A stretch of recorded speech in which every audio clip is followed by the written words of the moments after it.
Hello, I'm your host, Leonard Duncan. Welcome to a new episode of ATV-TALK and Motorsports Podcast. Please join us every Tuesday at 5 p.m. Pacific Standard Time. We bring you interviews with industry professionals, live events, live news about the motorsports industry in every episode. Enjoy the show.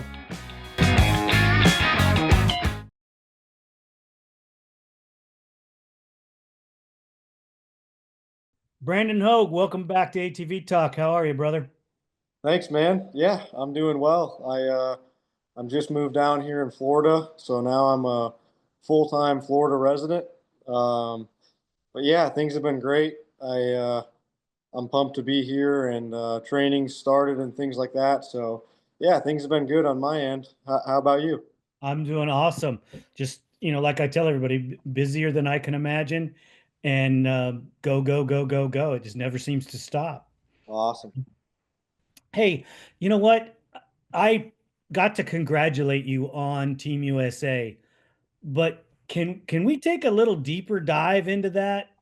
Not everybody gets to talk about it. There's a very few of you guys that have gotten to go participate with Team USA.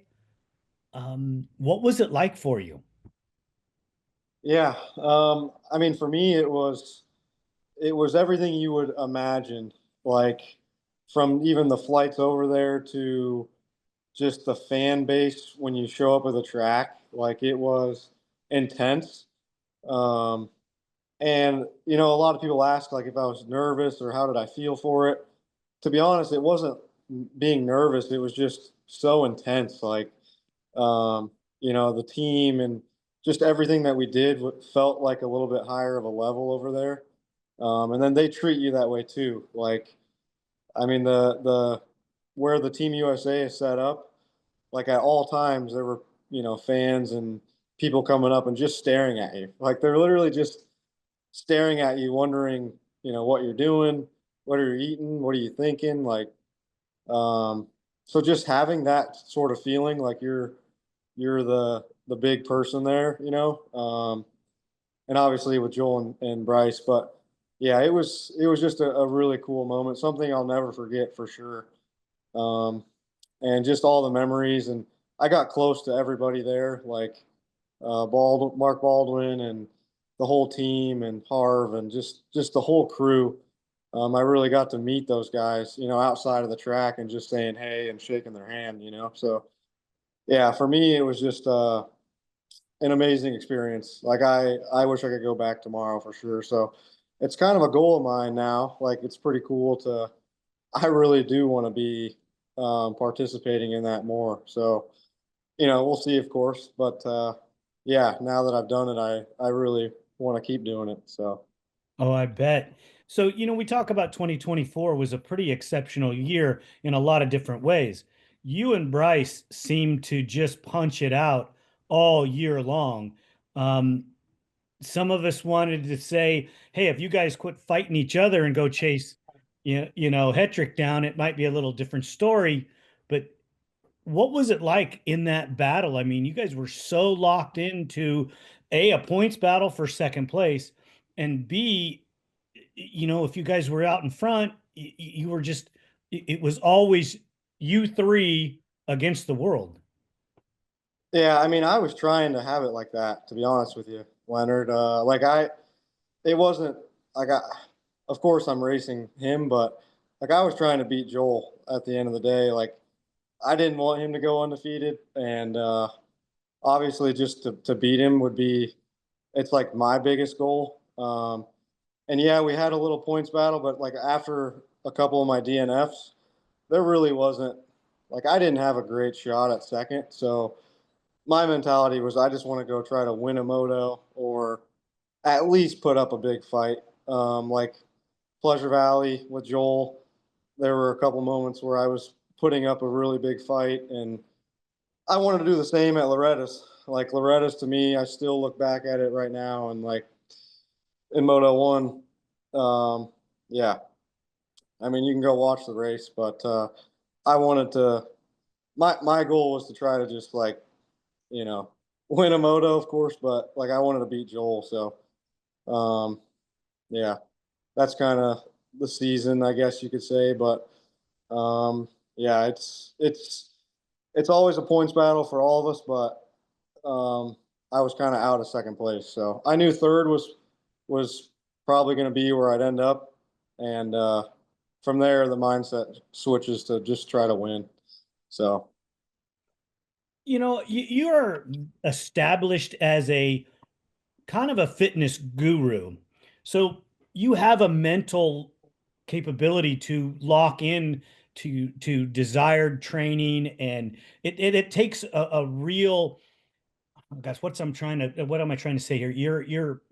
You have a mental ability to focus in on what you want to accomplish. When you transition that into racing, is there a difference? I mean, from locking into your training method or to locking into your racing? yeah, it's definitely different. Like just the confidence. So like with confidence in the racing, it's more so like if you've done your laps as well. So going into a race, if I've done my laps alongside all the training off the machine, um, typically when I'm racing, like you have a little bit more in your own mind, I guess you could say, is like I can push harder or I can catch this guy or that guy. Um, the like going into Briarcliff. So Briarcliff this past year was honestly it was some of the like the hardest and most amount of time I've put in riding and training combined. So I went into Briarcliff like I wanted to, and I knew it would be a big turnout, of course, but yeah, I wanted to be insane there, I guess you could say. I qualified second. Joel still was P1, but I felt really good. I felt like every lap was easy, which is a crazy good feeling. Like that's rare. Um, but yeah, that comes from just doing the laps, doing the confidence. I needed to execute starts there, and I didn't both motos, so it didn't. That race kind of didn't show anything, to be honest with you. But yeah, Well, it's just different. It's I yeah, have a different perspective of that second moto. If we could, if we, you brought it up, so yeah, Briarcliff, you know, Joel went out, won the first moto. Not everybody knows that he had something went on during that moto. He was having a heel issue. Um, Going into the second moto, he was a little more tentative. You and Bryce had his number until you had an axle issue and Bryce had an injector issue. yeah. What are the odds? Yeah, it sucks. Like, I actually just got to second place when my axle broke. But even, it broke like where it broke at, I was jumping that single thing pretty far, like most of us were. But honestly, I didn't want to let up. Like, I think there were only three to go, maybe or so. But I already knew about Joel's, injury and stuff. And like, yeah, I wanted to, there was a gap, of course, but I wanted to go like as hard as possible to make it, you know, something happen. But yeah, the axle broke. I watched Bryce pull off. He had his issue before me, and that even kind of mid race gave me like wow, okay, well this just changed. Yeah, what a crazy turn of events there. Yeah, because you guys were both in front of him at different points, and unfortunately, it wasn't meant to be. Yeah, yeah, As a from a fan perspective, it was a great race. We were really enjoying it. Everybody was on the edge of their seat, and then in the last few laps, unfortunately, for you guys, for Joel's group, they were like ecstatic. yeah, yeah, yeah. It was yeah. I mean, the whole year was pretty crazy. It was I mean, it seems like very dominant, of course, with the undefeated season, but they were still like what you got to understand is like I mean, even I'd say just like the top three, but Bryce and I like had races where we were we were pushing Joel at a really high. Like he'd be the first to tell you that like one lap of him letting off or making a mistake, and we would have been there. So yeah, it was a really high level. I know I got a lot faster, and it still, doesn't really show like the level that Joel was at. So it's crazy. I mean, it's crazy stuff. Like when you get faster, and then they get fast. It's just the level is crazy high. It's nuts. How is it you and Joel are friends and been friends for a long time? How does that dynamic work into the racing? I mean, it's been tough for sure. Um, it's been, some on my end. Like it's been hard for me to like try to, like I didn't want to keep looking up to him. I guess you would say, like I wanted to kind of look at him as just another guy, and you kind of have to do that as a competitor. So that's been tough. But I think getting older and like I'm more of a quiet guy as far as like our communication is pretty much strictly training at this point. So like when we talk on the phone, it'll be about his schedule and training schedule and stuff. But we don't really like I'm not much of a BSer, so we don't really BS much. But it's kind of something you have to do for the it's friendship, but it's also being able to compete against each other. Um, Makes it rough. yeah, yeah, but we do it well. Like I don't think there'll ever will be a day where it comes between us. Um, we've had ups and downs, but we always like we're men. You know what I mean? So especially if something one day on the track is going to happen, like of course it's going to be rough, but there's going to be we're men, and it's going to be worked out. So it's uh it's just part of it. Right on, right on. That how did he embrace you when the team was picked to go for Team USA? Super supportive. Like I think he was pretty heavily involved in trying to get me to go. I know there was talks of some other options and whatnot, but he pretty much told me like, dude, if you don't go, I don't want to go. So it was a really big supportive deal there. That's so great. That Yeah. comes back to that friendship thing. Yeah. Yeah. No, it's awesome. I was like, man, I appreciate that. Like he was pretty much like, man, I don't like he was telling them guys like he's out if I didn't, which is yeah, that's awesome. Like and I would do the same for him. That's the type of relationship that we have. It's cool. That's freaking great. Yeah. So you guys were over there and the racing started and the riding started. All the butterflies go away. Now you're just focused on riding. How much different is it racing the competitors over there versus racing the competitors over in the States? Yeah, it's quite a bit different. Like I don't know what it was, but the whole team vibe too. Like it made me want to beat them by 30 seconds instead of 20, sort of deal. Like I don't know. It's like you race them hard, and I know for me, I made passes like aggressive, and even though you didn't want to sacrifice your race, you still kind of want to make a statement, like you're just on a different level, and one of our free practices, like we all went out together, sort of, and yeah, like that's kind of just how it felt. We wanted to be just on a whole nother level of everybody else, and we moto wise and result wise, like definitely showed that. Like for people back here, it's tough to tell maybe on the broadcast, but I know for me in my second race, when I got to fourth place, I could not see a rider in front of me. And I'm like, I'm thinking I'm already in second. And then I come through and my mechanic Johnny had like P4. I'm like, oh boy, like I can't even see the third place guy, the guys ahead of me. I thought I was in second. So it wasn't like easy, it wasn't super easy. I know for me, I put in like three of the hardest laps I could to, close that gap up and make sure I could. But yeah, it wasn't easy. I know Bryce had a lot of work to do. Um, Joel, I don't know. He got I mean, a wild start behind me. Our whole game plan was start far left inside, and then my job was to pull the whole shot and push everybody wide. And I did that.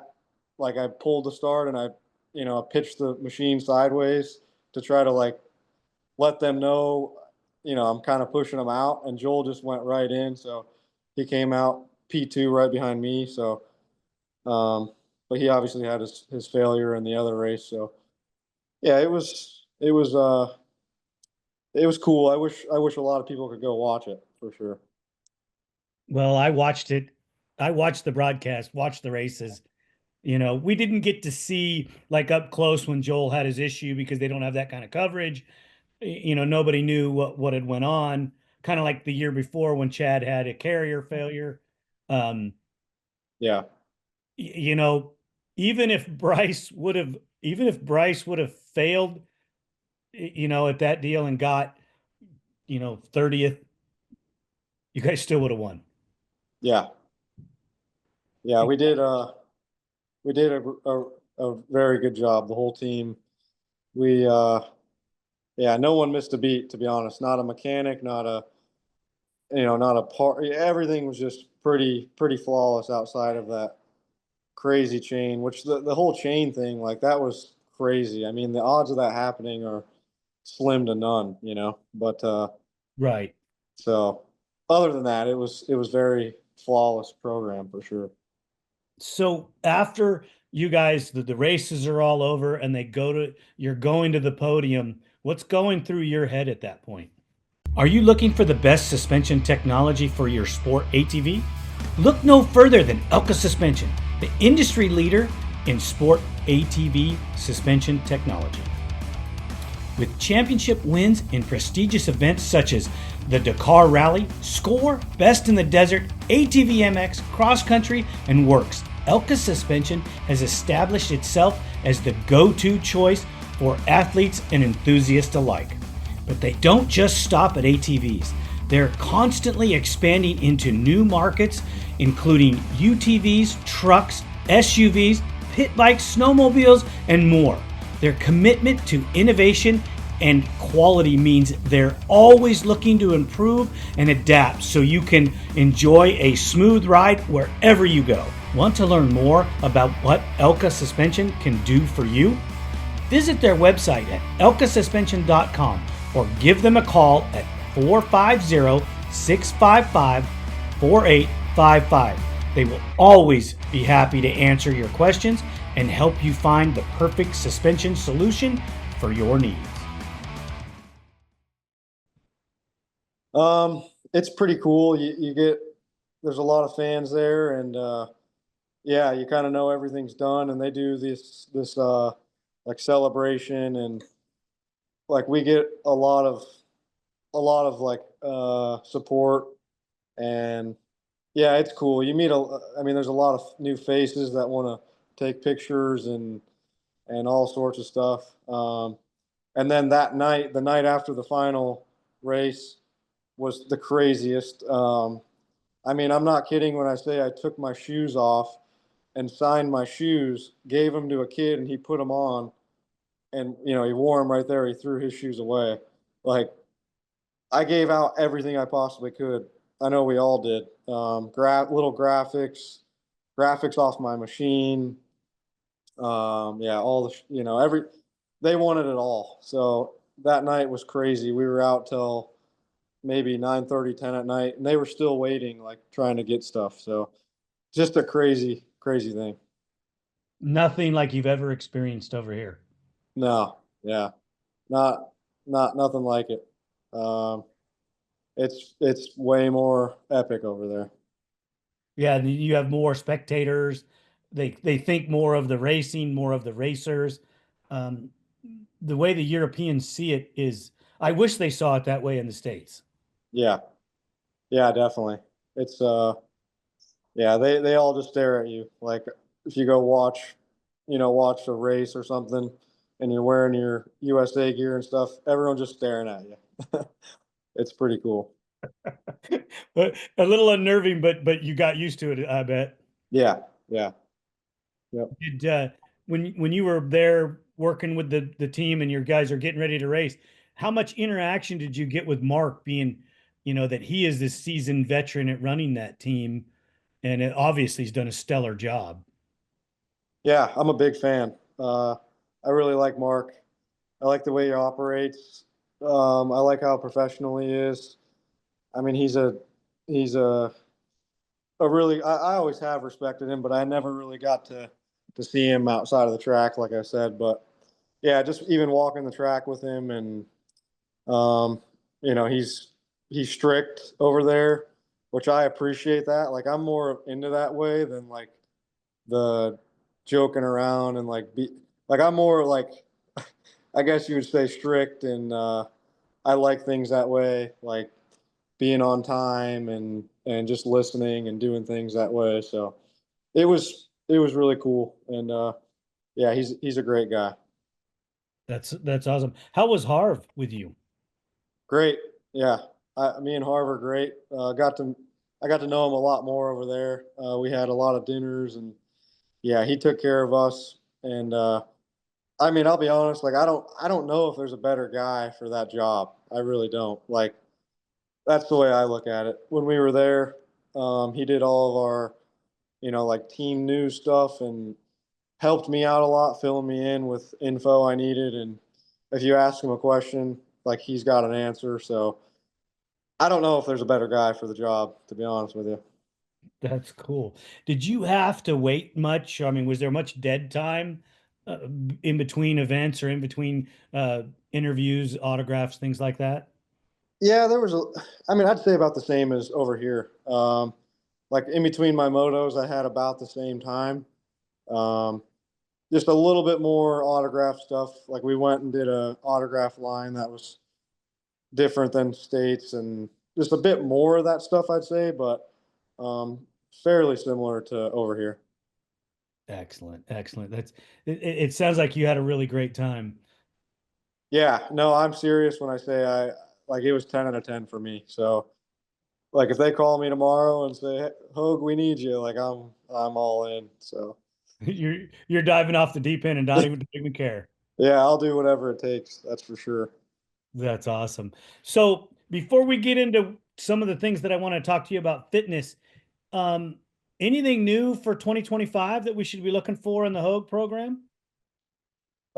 Yeah, like working on some stuff, um, testing at the moment with just the machine and trying to get better. Um, like I'm trying to improve. So yeah, just stuff like that. Um, I feel like things are starting to go in the right direction. Like at first I just felt a bit rusty and like, kind of like normal, but, the last time that I'd rode, I really feel like speed is coming around, if not there, or hopefully a little better. So, and then, yeah, just I'd like to improve some stuff that like my crew kind of knows about. Just with the package that we have, like I'm always trying to improve that. Little things like I feel like the whole base and the whole setup is really good. So it's just the fine tuning. Um, yeah, I did some yeah, just a lot of like testing, just a lot of gearing stuff. Like the other day, I tried a totally different gearing, just little things that I want to see if there's anything that I could like put on the machine or try and just find something that I haven't found yet. So stuff like that.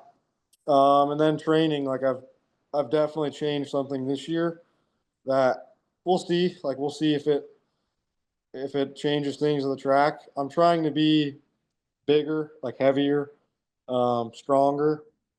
Like you're seeing it in the bike side, like with Chase Sexton, and Eli Tomac. Like these guys aren't really super small anymore. Like we're starting to see a little bit. I wouldn't say big, but I'm just saying, they're not looking like very, very skinny. So, um, and I race super lean, like I've always have. So I'm trying to see how I feel a little bit heavier. See how that affects the racing late in the motos. But as of right now, things are good. Like all my numbers and I'm sure we'll get into training stuff, but they're all like crazy higher than normal, like my normal season stuff, strength wise. So, I mean, if it translates to even, a couple percent or 5% more on the machine, like that might be something there. So I'm just trying something like that. Okay, so that brings up some questions here. Training and testing is always a great thing to do before the season, even if you're, just trying one tooth on the rear sprocket or, different air pressures or, shock setups. That's always great to do because you can always maybe squeak something out that's going to give you just a smidge more on the track. But let's get into that conversation about rider size.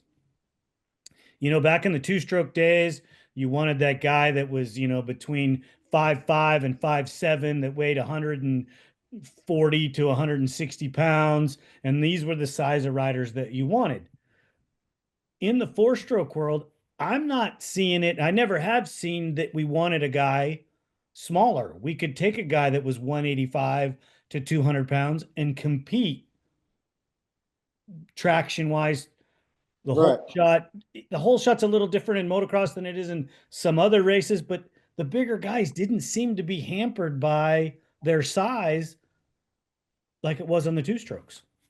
Well, I think you're spot on there. And I feel like that's what we're seeing right now because, like, let's be honest, with the four stroke, like power to weight, as long as you're, I'm not, as long as you're not crazy with it, like, we don't need to have a crazy power to weight ratio, like for a two stroke and trying to get all the power we can because you need that, with that thing. So, like, I know for a fact, there's no reason to really be pushing that, like pushing crazy levels of being lean for moto. Like I've done it, and you feel good. Like I'm not saying you don't feel great doing it, but I'm just saying I think for maybe some strength, we'll see. Of course, I think it'll be good, and then of course, like traction. There's times where like you can run that shock as soft as you want, and the tire pressure as low as you want. And if you just don't have the weight to get that thing hooked up, like you're just Right. not gonna. And it's funny in the middle of the season, like Joel and I weigh about the exact same, believe it or not. And like I'm 5 pounds heavier, like 3 to 5 pounds. But middle of the season, we kind of had that conversation because we were training on a really hard packed slick track, and we were both doing everything we could to like, lower pressure. Like we're going softer on suspension to hook up, like just doing all these things. And, we got on that conversation, but, um, yeah, it's like you see it in the bike side right now. And they're always like a step ahead of quad stuff, with testing and all that. But I'm saying strictly rider and just physique and the training and stuff. Like I can tell you that weight's not hurting you. That's for sure. Eli Tomac, I went to Colorado, and stood next to him. Believe it or not, like he had his boots on, and I was slightly taller than him, and he was probably like 20 pounds more than me. You know what I'm saying? So, and he just won. He won the race. He won Colorado. 30-minute plus two. And I'm like, all right, like it's just these days of like trying to be super lean, they're likely not necessary. Okay, I'm going to ask a stupid question, so please don't laugh. Yeah. Do you get tired at the end of the moto with the extensive amount of training you do? Oh yeah. Yeah, like the tiredness will never go away, but what does go away is like so what training does is first off, it prolongs when you get tired. So if I get tired, and when I say tired, I mean over threshold. I mean like you're pushing VO2 max where you can only do this effort for 2 to 5 minutes without backing it down. So that high of an intensity. So if that happens to me at 15 minutes, like that's something I'll get from training. If I was untrained, it'll happen to me in a lap. So that effort, the one lap speed or all the speed that you have to back it down because you're already at your max. So training just prolongs that. So it takes me, it might take me 15 minutes to get to my VO2, but and when I say VO2, what I mean is like, so you have an anaerobic capacity. So like the system works aerobically and anaerobically. So aerobic, if you stay aerobic the entire race, you're going to feel good the entire race. That's when you can think clearly. That's when you can, like your mind is fresh. It's something that we could do if I go out on an easy run and I'm staying aerobic. I could think about whatever I want. So I'm fresh. If I go out and start doing some sprints or above threshold work and go anaerobic, all I'm thinking about is I want to stop. I want to quit. Like how much, I'll look at the watch. How much longer do I have? So that's anaerobic and aerobic. So the goal with training is always to be as aerobically fit as possible. So, and that's also how you have a high VO2 max. VO2 max is aerobic. It's not anaerobic. So, the higher the VO2, it's pretty hard to argue for our sport. It's not going to be beneficial. Like I got my VO2 tested and it was Olympic level. So like we're talking about like collegiate and above 5K runner, 10K runner, like very high aerobically, fit athletes. So, but of course, like I get tired. Joel gets really tired. You look at this data that, we have with heart rate and stuff at the races, we'll hit, three beats away from heart rate max. We'll hit that in 10 minutes. So like before we're even halfway, we're already almost at a maximal heart rate, which is what people don't realize. So, But it's so all let me interrupt you for just 1 second. So you're talking about you have a set number of where your heart rate is, where you can't go over that. correct. Yes. So I was just training a couple days ago, and okay, I'm 58 years old. Yeah. I averaged 135, but my peak was 166. Yep. My age, it's a little high to be training at that. Yeah, that's good. That's good. Like, um, so like the age, so you usually do 220 minus your age for a formula you could look up. It's not crazy accurate. Like some people, even at your age, could still have a 175, 180 max. Um, just like the opposite. Some people my age at 20 could have a heart rate max of 165. So it's very genetic. But so when you bring up your heart rate there, so basically, let's say your max was 165. What training would do is it'll allow you to push harder to get that heart rate up. So it would take more effort to get to your max. So like, let's say, I don't know what you were doing. Maybe let's say you were running or something. Circuit training with Yeah, running in between. So you do your exercise, then you'd run and run back, and then do your exercise and then run and run back and do right, your exercise.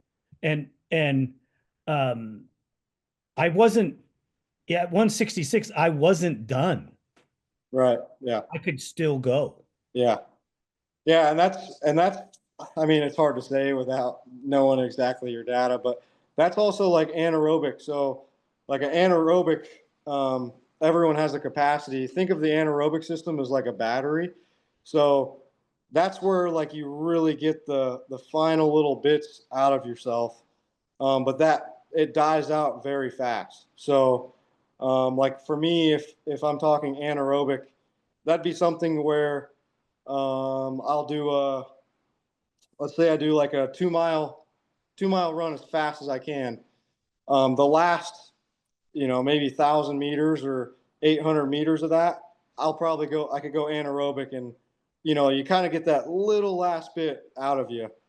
Um, but what you would see with that is you'd probably see your VO2, if you had a VO2 graph, it'll plateau. It won't keep increasing. So like, if you go get VO2 tested and you're like, hey, why did my VO2 stop? I could keep going. Well, that's just because you went anaerobic. Does that make sense? So it's I'm trying to follow along. Yeah. yeah, How, it's how much is it? How much of that is just your heart? I mean, your desire to just keep pushing. Definitely. Yeah. Yeah. I mean, how much is that calculate into it? Yeah, it's in there. To say exact how much you can't, but it's in there for sure. And typically, when you're doing an effort like that, that's kind of how it feels, and that's why it's like a battery. Like that's what they relate it to. Like when you're fresh and fully charged, you feel like you can definitely use a good bit of it, and then that battery dies out. So then if you try to repeat it for 10 times, 11 times, 12 times, like an interval style session or something like that, you'll feel it very, kind of die out to where the effort has to come down. So let's talk a little bit about the moto, and you're getting to the halfway point in the moto. Your heart rate's almost to the point where it is. Uh, are you starting to feel the fatigue, or are you still clearly your mind's still clear and you're still being able to ride at that high level? Yeah, when I'm race fit, typically I'll be perfectly fine at like halfway. Um, that's always the goal of mine, is to always stay as aerobic as long as I can. So I always like to even try to stay like, if I always say like, one day if I could ride at threshold, like these guys are done. What I mean by that is like, if I can one day get numbers high enough to where I could do a race at my threshold, um, like that's the ticket. That's what I train everybody for. So like you look at Joel, and if you just look at him, he's very like, looks pretty like an average athlete to the basic eye. But what you don't see is what's under the hood, his physiology, like his aerobic system. That guy can go do an insanely high effort and sustain, like I said, 3 beats away from his max for the entire 20 minutes. Now, when he's off the couch, like when he's not in that race shape, like I know for a fact he couldn't. He would do 2 laps maybe at his race pace, and he has to slow down. Like undoubtedly, no choice. Your body has no choice. Like if you were to pull lactate on him, he's probably at 13, 14. So it gets to a point to where you literally can't. And maybe in his mind he'll know what he needs to do, but he can't. So I kind of sidetracked it there, but for me, like I always try to train to where I can get to halfway without blowing up. By blowing up, I mean, hitting my max too fast. And then the back half of the moto is where I could care less. I could care less if I'm hitting max, with 3 to go, 4 to go. I could care less because I need to let fitness take me to the checkers. Like I could care like, if I have to push that hard, maybe if I need to try to go a little bit faster and I'm in a battle or something, um, all of it sort of goes out the window, because the work you do should allow you to, out race the other guy fitness wise. Um, and it comes into way more when you got heat and stuff like that. Like I know if I'm struggling or if I'm at max, the guy that I'm racing has to be like, it's physically impossible, he has to be close to his max too. You know what I mean? Um, so that's sort of like, I'd say big picture, what this training is all about. It's about, outlasting. Our sport is very technical. I mean, if it was just fitness based, it'd be a lot different. But like it's so technical that I might look like I'm super out of shape racing Joel because Joel's just that much faster. So I'm trying so much harder, physically to try to keep up when I just can't, if that makes sense. Like if you watch me go race a pro am guy, I could race that guy for 2 hours straight and come off and talk to you like a normal guy, like I didn't do anything. But if I go race Joel, I'm pushing my like skill wise, pure technical skill wise, like I'm pushing myself as hard as I can to try to be, as fast as him. So that technical part of it is a part that I try to work on daily. I mean, that's where, like, if you look at time qualifying, go look at time qualifying from 2018 to now. You'll see my name, like, odds are you'll see my name in top three, even when I was my second year pro. And, like, that's rare. That usually doesn't happen, like the sprint speed stuff. The whole reason was I'm trying to get my speed high enough to where it feels easy, like to where I can match Joel lap for lap, technical wise and skill wise, and then let fitness beat him. You know what I'm saying? So I've always done that, like, and it's gotten me to where I am speed wise. Like there's races where I qualify first. I've qualified first numerous times, and those races I'm like, all right, like this is the day. I'm gonna let fitness do its thing. Then in the race, of course, somehow Joel will like pull some line out or pull something out to where he's just flat out better than you. And you know, at the end of the day, like that's how our sport is. It's such a skill based sport, But Let, um, let me yeah, ask you another question. So, the evolution of fitness in the ATV world, you said that we're behind the curve on the motorcycles a little bit, but do you not think that with the fact that I believe that it's harder to race an ATV than it is to race a motorcycle, do you not think that the fitness in ATV racing is elevating itself and evolving faster than it is in the motorcycle world?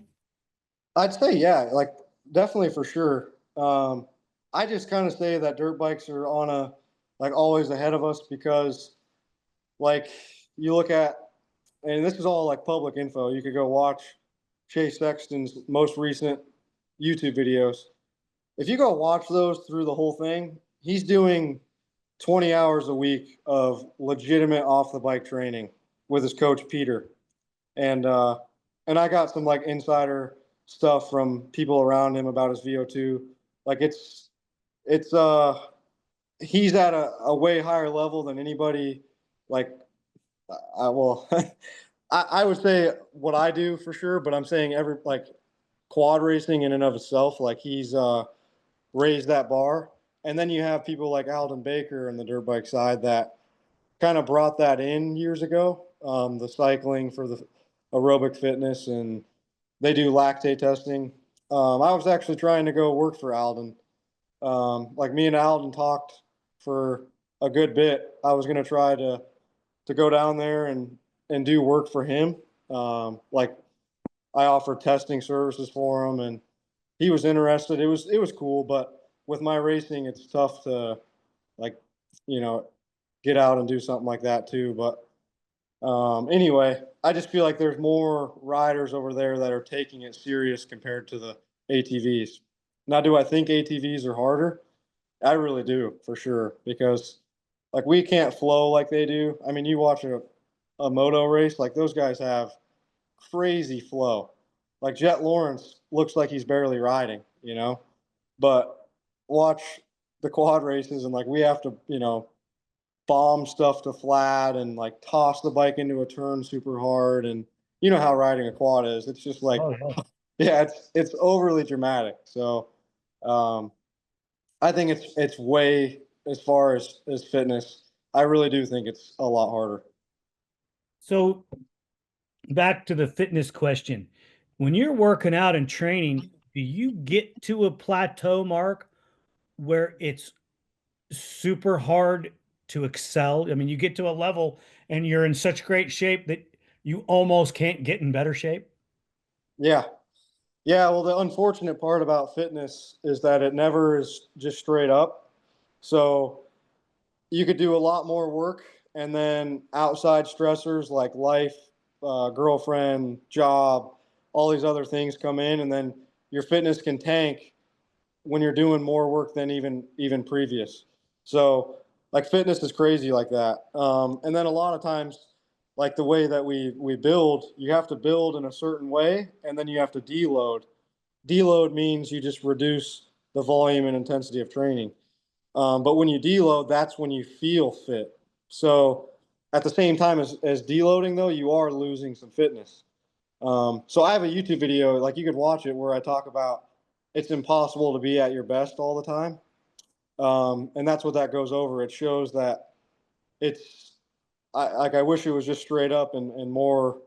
The more work you put in, the fitter you get. But it's very you got to periodize it right, which thankfully that's why I'm able to have like you know So in layman's terms, for the guys like me, why can't I be at a high level all the time? Fatigue. Fatigue rises much, much faster than fitness. So the level of training it takes you to get whatever fitness you want to be brings like it's not 2x, but it's even more than that level of fatigue. Does that make sense? So let's say you wanted to maintain, um, we'll just give a basic number. Like let's say instead of saying really fit, we'll just say a VO2 max of 65. If you wanted to maintain that and it took you 10 hours a week of training to get there, the fatigue cost that it took you to get there will eventually make you come down in fitness. So it will take down the fitness, whether you're putting in the 10 hours steady, 10 hours, 10 hours, 10 hours, 10 hours. Over time, that eventually, just the way the body is, it wants to come back to homeostasis. So it's going to sort of regress a bit. So it's just the fatigue aspect. It's just like lifting. So if you look at hypertrophy coaches, they do the same thing. They'll do a build, build, build, and then a deload. The reason for that is fatigue. The fatigue rises so fast that you kind of have to. You have to sort of deload. But over time, you will improve. That's like how you periodize it. After a deload, you freshen up. Your fitness will improve because now you're fresh enough to do another 3 weeks of loading.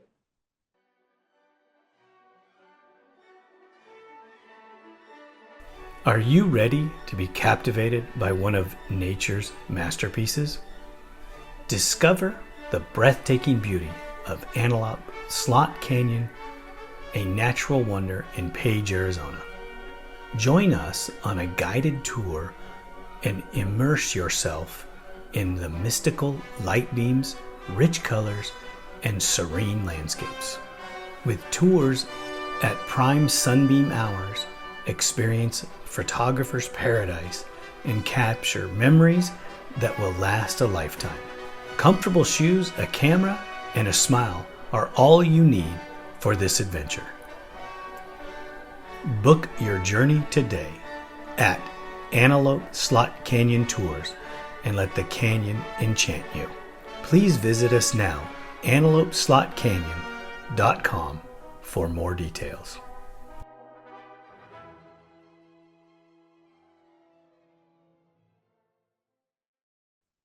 So you have to monitor where you're at during the season so that when you get to the race, you're at a high, not at a low. Exactly. It's called peaking. So we Right. peak. We peak for events, just like any endurance athlete does, or even strength and conditioning coaches. They all peak. But yeah, we peak. So like my peak is very basic. Typically, man, I could get. I don't know if I can give out some of these.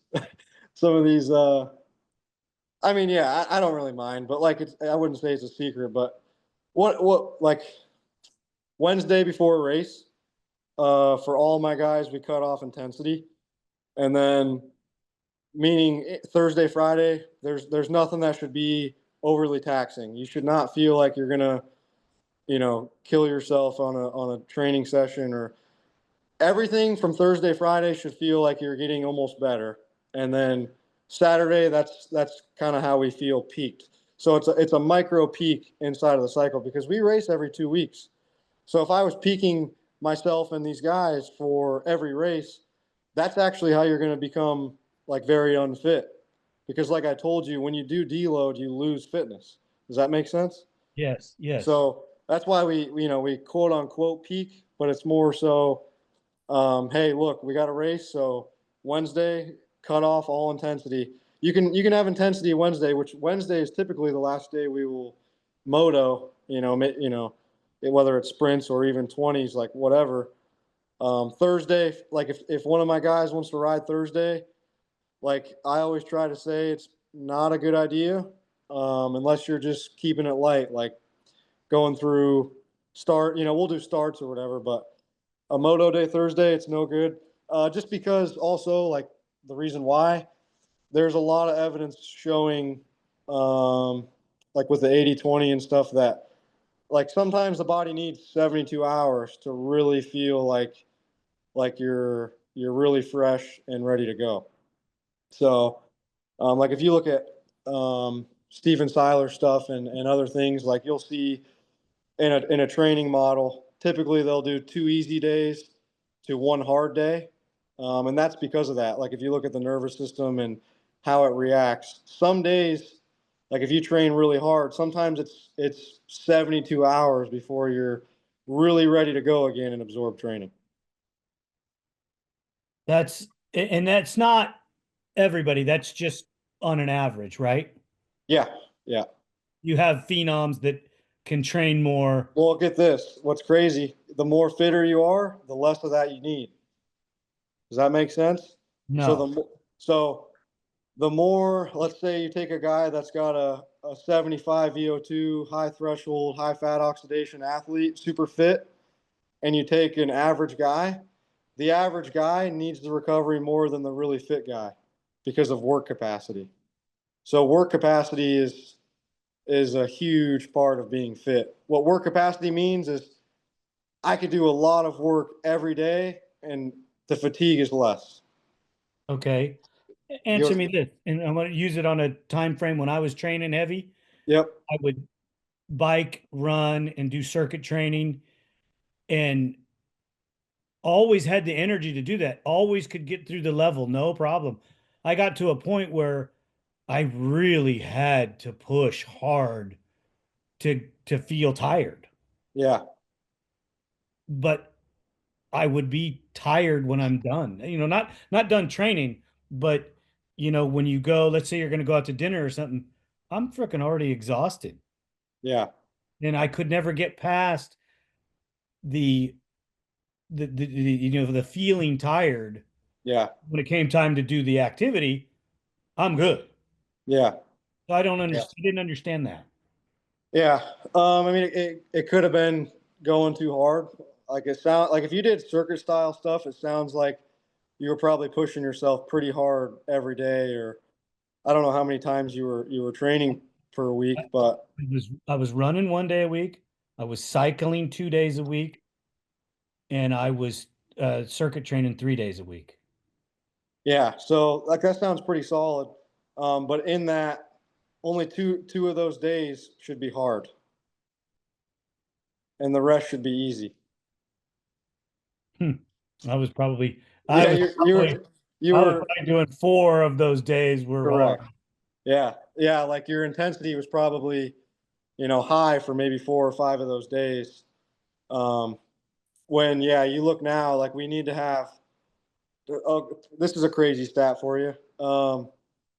Like I know for me, the fittest I've ever been, as well as if you just look at data, we're talking 90% total time training is easy. So if I train 15 hours in a week and you look at my time and zone heart rate data, 90% of that is easy. 10% is hard.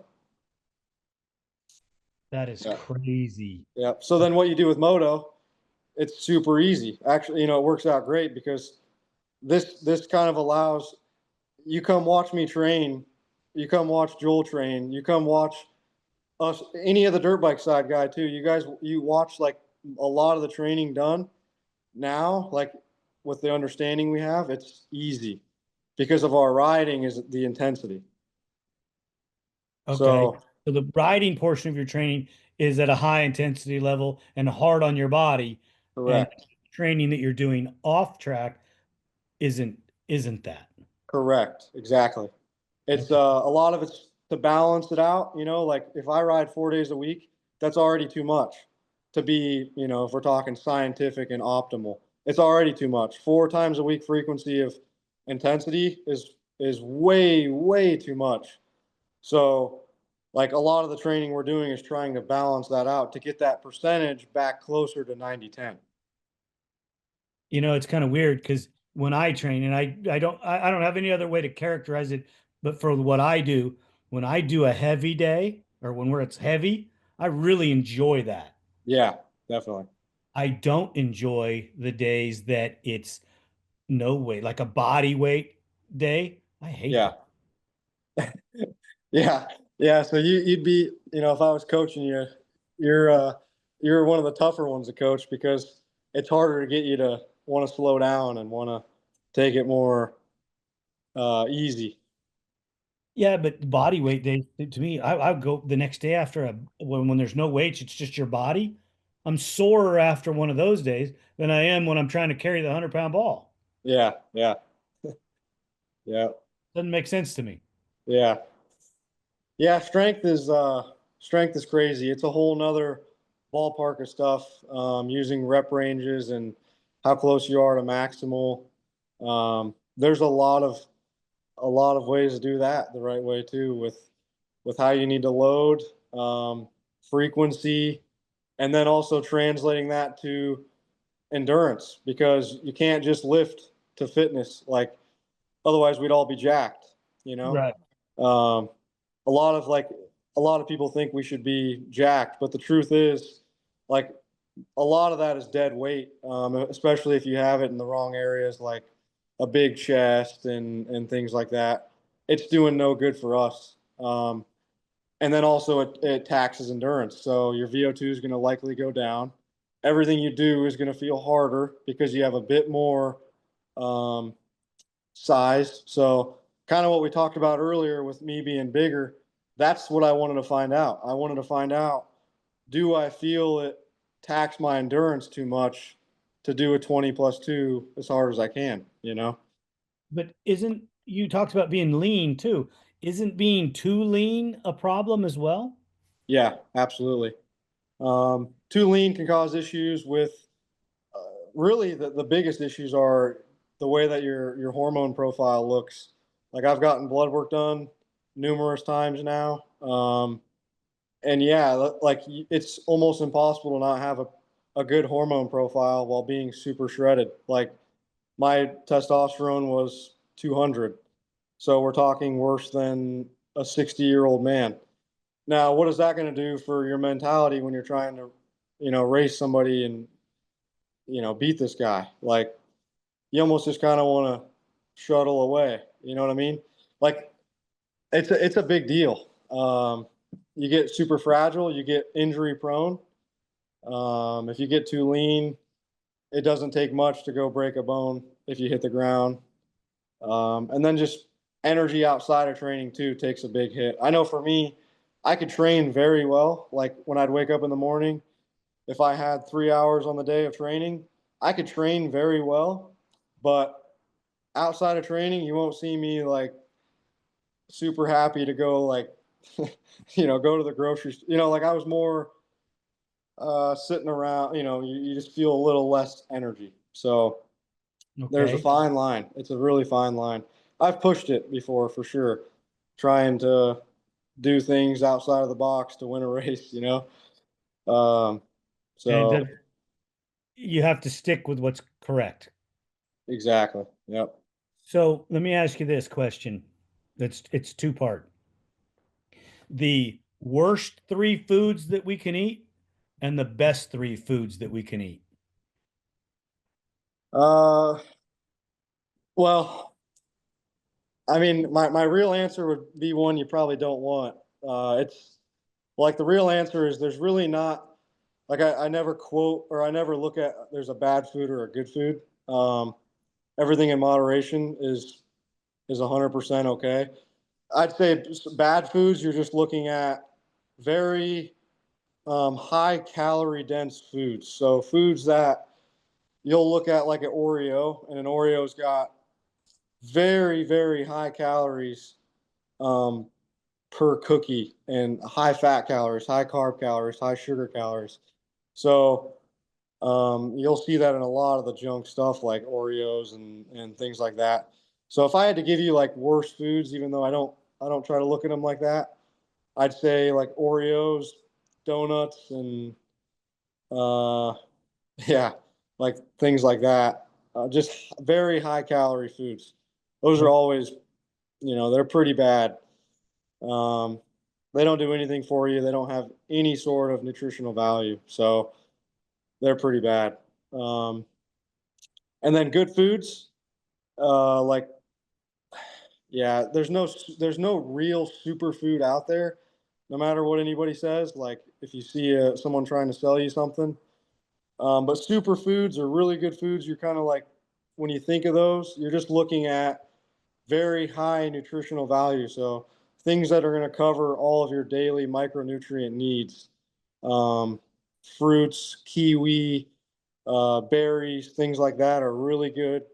Um, Mainly all the vegetables are really good. Um, and then quality meats are great. I always try to stick to more of a leaner source. Like fats are totally fine. They're not something you need to keep out of your diet, but I just like a little bit of a leaner meat, and they're a little less calories. So calories at the end of the day matter quite a bit on what your body's going to look like under the hood. So if your calorie intake's too high and you're gaining weight and your blood work looks bad, like that's a problem, and that's kind of the way to look at it. So do you regulate a specific style food plan? Yeah, so I don't sell a food plan. I just give recommendations. So that's kind of what I can do legally, but I give recommendations on a macronutrient split. So I might say, hey, I think it's a good idea that we eat. For you, you need to have around 2,500 calories. Let's try to get 150 grams of protein per day, 60 grams of fat per day, and 300 grams of carbs per day. Um, and I do have a grocery list, so I send that. I say, here's a good list of foods that are going to help you to reach your goals and those macro targets or calorie targets that you have.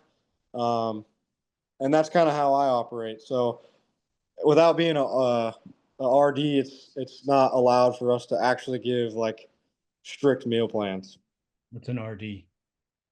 Registered dietitian. Sorry.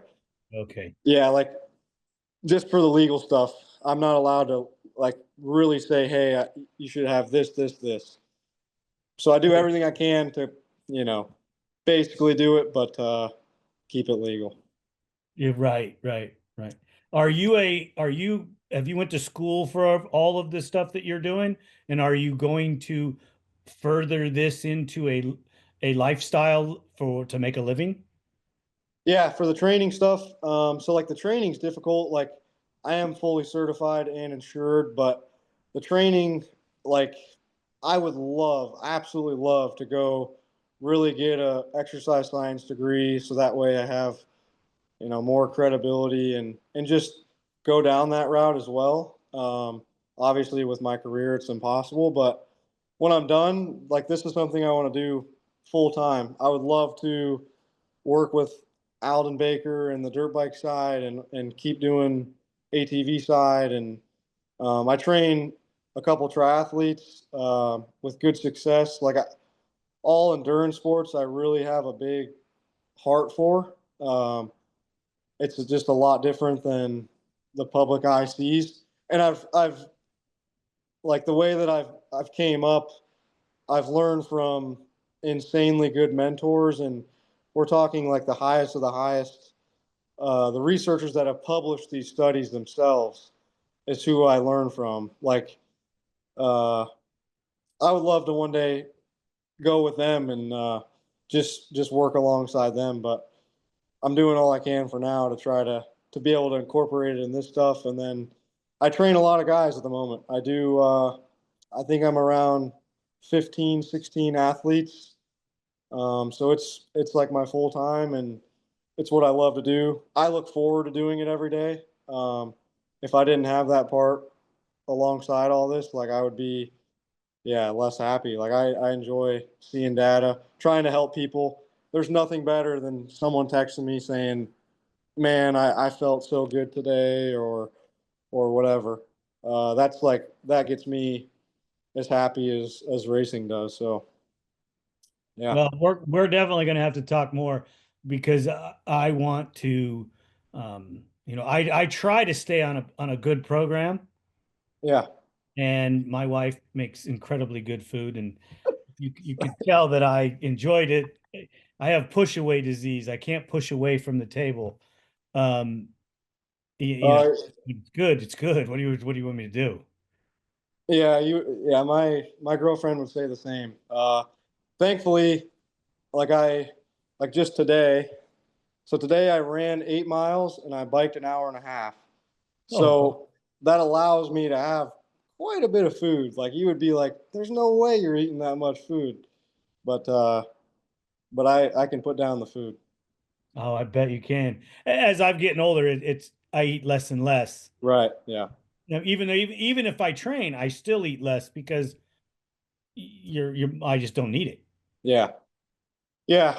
Yeah. And just things start slowing down a little bit as you get older, unfortunately. Yeah, that Um, yeah. sucks. Getting old ain't cool like they tell you it is. I mean, it's great that we get old, but I mean, I Yeah. wish they could go back a few years and maintain it for that length of time. I mean, I still have endurance. Yeah. It's like they say that in a boxing, the last thing a boxer loses is his punch. Yeah.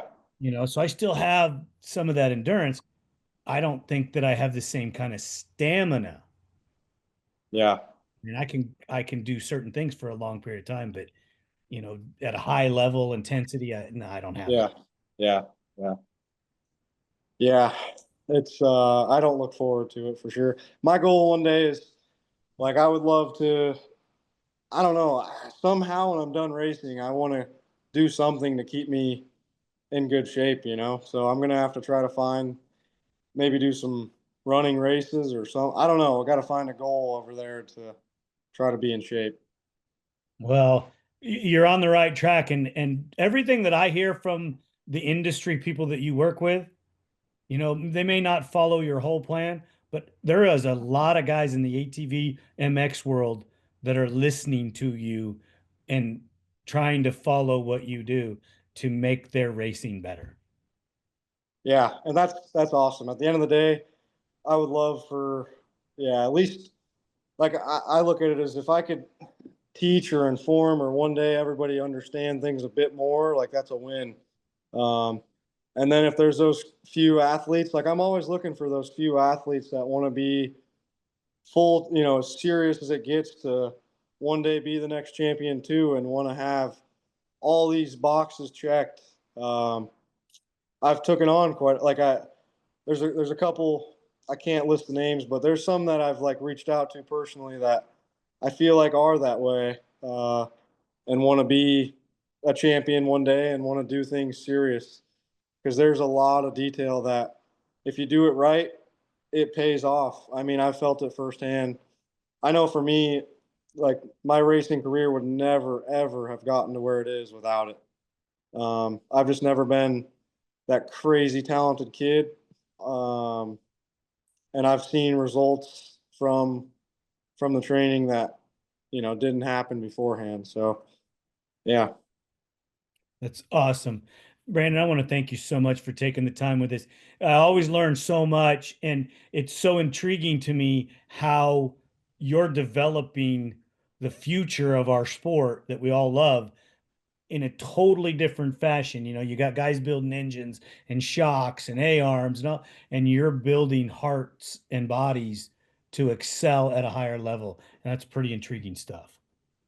yeah, it's awesome. And like I said, I look up to the mechanics and the engine build. Like I'm into that stuff. Like I think it's all cool how it all works out to where there's somebody for some sort of avenue that you can go to and learn from. And yeah, if I could be that way for the fitness side, like I would love to help for sure. Well, I think you're well on your way, and you already have a resume, and a reputation that's working for you. So just keep doing what you're doing, brother. Thanks, man. I appreciate that. Not a problem. If you ever need anything or you need anything that ATV Talk can do for you, please reach out. We'll be more than glad to help. Thank you for listening. We hope you enjoyed this episode. If you did, don't forget to share us with your family and friends.